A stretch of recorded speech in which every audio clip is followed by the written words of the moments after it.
गरीब मायका। मोहिनी के 3 बेटे थे। पति खूब अच्छा कमाता और बड़े घर के ऐश सब था मोहिनी के जीवन में। लेकिन एक चीज जो नहीं थी वो थी सुकून। मेरी बहन और मेरा भाई दोनों गरीब, लेकिन मैं मेरे पास तो नोट की बरसात है। तभी मोहिनी की बहन वीना उसके दरवाजे आ जाती है। अरे मोहिनी, कैसी है? मेरे घर में ना सिलेंडर खत्म हो गया है। तेरे पास तो इतने पैसे हैं, भरवा देना मेरा सिलेंडर। पैसे जैसे ही आ जाएंगे मैं दे दूंगी। तभी मोहिनी का पति राकेश आ जाता है। क्या है विना, ये अपने घर की परेशानी हम लोगों के घर ना गाया करो। तुम्हारी बहन को तुम लोगों पर तरस आ जाता है और वो पैसे देने लग जाती है। मुझे ये बिल्कुल पसंद नहीं है। ओ जीजा जी, नहीं, मैं तो वो बस अच्छा, मैं चलती हूँ। वीना वहां से चली जाती है। उसके जाने के बाद अच्छा किया जो आपने सुना दिया। अरे न जाने क्या सोचकर मेरे घर आ जाती है कि जैसे यहाँ तो भंडारा भरा है। अरे कितना तो दे दिया। अच्छा जी, जरा 1000 तो देना। वो बिन्नी दीदी है ना, उनके घर जा रही हूँ। उनका पोता हुआ है तो मुंह दिखाई दे दूंगी। हाँ, उन लोगों के आगे तो शो ऑफ किया करो। वो खुद को बड़ा अमीर शो करते हैं ना, दिखा दे कि तू भी किसी से कम नहीं है। हाँ जी, इसी के लिए तो जा रही हूँ। मोहिनी तैयार होकर अपनी बुआ की बेटी के घर जाती है, जहाँ उसके पोते का कार्यक्रम चल रहा होता है। वहाँ वीना भी आई होती है। अरे वीना, क्या जरूरत थी यहाँ आने की? तेरे घर पर गैस नहीं है तो वो भरा लेती। क्या करूँ मोहिनी, बुआ को बुरा लग जाता नहीं जाती तो। वैसे मेरे पास एक जोड़ा बच्चे का कपड़ा रखा था, वही अपनी चांदी के पायल के साथ देने जा रही हूँ। घर पर गैस थी नहीं, सोचा परिवार यहीं खाना खा लेगा, बाकी सुबह का सुबह देखा जाएगा। मोहिनी को बहन पर दया आ जाती है। वो पर्स से 1000 रुपए निकाल कर दे देती है। ले विना, लेकिन पैसे वापस कर देना, तेरे जीजाजी हिसाब लेते हैं। मोहिनी भी क्या करती, गरीबी में बहन का सहारा ही उसके जीवन जीने का आधार था। फिर एक रोज, सुनिए, भाई के घर बेटी हुई है, मुझे माँ के पास जाना होगा। अरे उस घर में ना कूलर है ना एसी, कैसे रहोगी तुम?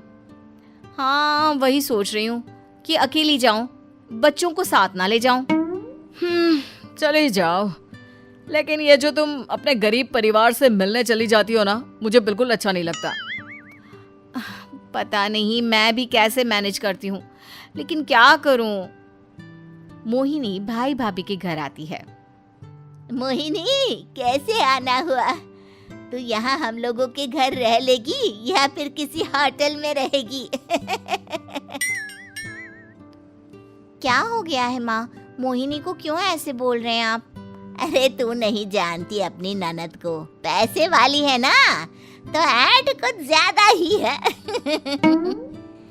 मोहिनी को माँ की बात का बुरा नहीं लगता है, क्योंकि उसे पता ही नहीं चलता कि माँ उसे जली कटी सुना रही है। वो भाभी की बच्ची के साथ लेन देन करती है और वहाँ से चली जाती है। उसके जाने के बाद, माँ, क्यों आप मोहिनी को इतनी सारी बातें सुनाती हो? भाई का बेटा बोल पड़ता है। माँ, क्योंकि दादी जानती है कि बुआ के अंदर घमंड है। सही बोल रहा है मोहन।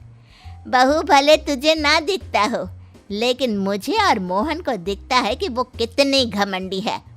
मोहिनी मायके आती है, जहाँ गरीबी के कारण चीजें कम होती हैं।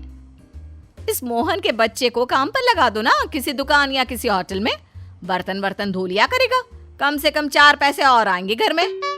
देख मोहिनी, माना तेरे पास पैसा है, लेकिन तेरे भाई के दिन इतने भी बुरे नहीं चल रहे कि वो अपने बच्चे की पढ़ाई रुकवाकर उससे बर्तन धुलवाए।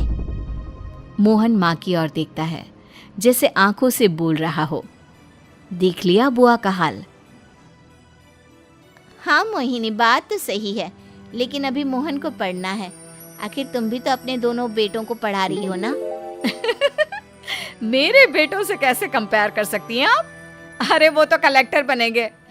हाँ, कल को वो मोहन को नौकरी में रख लेंगे, क्यों?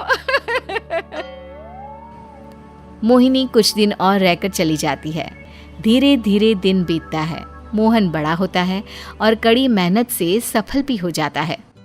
मोहिनी, माँ के जाने के बाद तो तुमने भाई भाभी के घर जाना छोड़ ही दिया, क्यों? वो क्या है ना, उन लोगों का घर छोटा है, मेरे बच्चे जाना ही नहीं चाहते। पर तुझे क्यों अचानक मायके की बात याद आ गई? यार, मेरा तो मायका है, भाई भाभी है, मेरा तो आना जाना लगा ही रहता है। हाँ, क्योंकि तुझे आदत है ना ऐसे छोटे से घर में और कम पैसे में रहने की। वैसे क्या खबर है आजकल मायके की अपने? अब वो घर छोटा और कम पैसे का नहीं रहा, क्योंकि मोहन तो बहुत बड़ा आदमी बन गया है। फिर क्या? मोहिनी भाभी को फोन करती है। मोहन किसी बड़ी कंपनी का मैनेजर हो गया है क्या भाभी? क्या ये सच है?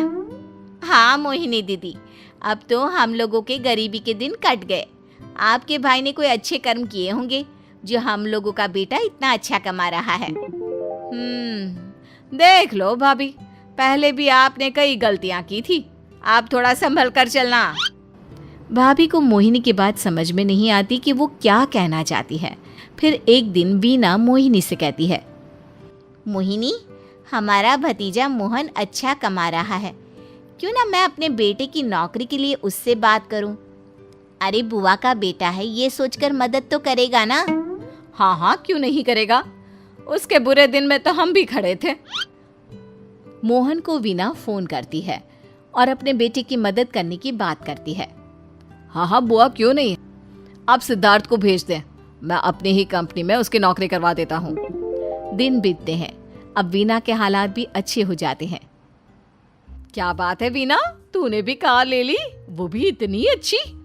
हाँ मोहिनी, अपने भतीजे के कारण तो हम लोगों के दिन अच्छे हो गए। उसने सिद्धार्थ की नौकरी लगवा दी है, वो भी शानदार। ठीक है, लेकिन पैसे ख्याल से खर्च करना। वो क्या है ना, पैसे आने आसान है लेकिन संभालने मुश्किल। मोहिनी घर पर अपने पति से बात करती है। देखो ना, सबके पास पैसे हैं, एक वक्त था जब मैं ही अमीर हुआ करती थी। लगता है कि ज्यादा दिन नहीं रह पाओगी, मेरी नौकरी को कुछ साल ही बचे हैं और तुम्हारे दोनों लड़के निकम्मे हैं। उन लोगों को बोलो ना कि नौकरी करे। तभी वहां मोहिनी के बेटे भी आ जाते हैं। अरे हमें क्या मोहन समझा है, जो दिन रात गधे की तरह काम करते रहे? खैर, दिन फिरते हैं और मोहिनी के पति की नौकरी भी खत्म हो जाती है। मोहिनी क्या करे, थोड़े से पैसे में गुजारा नहीं हो रहा है। तो क्या करे, मेरी समझ में कुछ नहीं आ रहा। मोहन को बोलो ना कि वो इन दोनों के लिए नौकरी देखे, जैसे सिद्धार्थ के लिए नौकरी देखी है। मोहिनी क्या कहती, उसे अपने वो दिन याद आ जाते हैं जब उसने भाभी से मोहन को नौकर बनने की सलाह दी थी।